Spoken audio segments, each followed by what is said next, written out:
Hey, I'm Kayla with WTI, and right now if you ask me my favorite item in my kitchen, I would hands down say this amazing napkin holder from xympo. It is not only beautiful and stylish, but it is so functional and adds a beautiful aesthetic to my kitchen. The simple and functional design of this napkin holder puts it so far above the rest. I've never seen any other napkin holder quite like this one. This has a spring-loaded design which allows it to adjust as I pull out each napkin individually.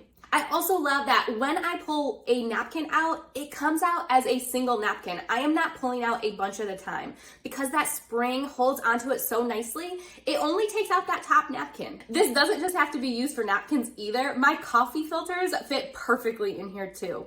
The sleek matte black modern design really looks so nice in my kitchen.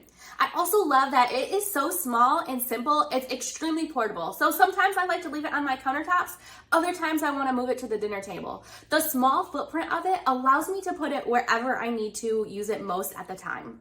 I never knew I could be so excited over a napkin holder, to be completely honest.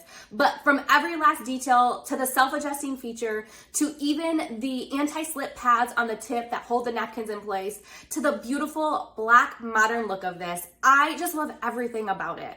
So if you're looking to add a beautiful, aesthetic, and functional piece to your kitchen to hold your napkins, I would highly recommend this beautiful matte black one. And that's just my point of view.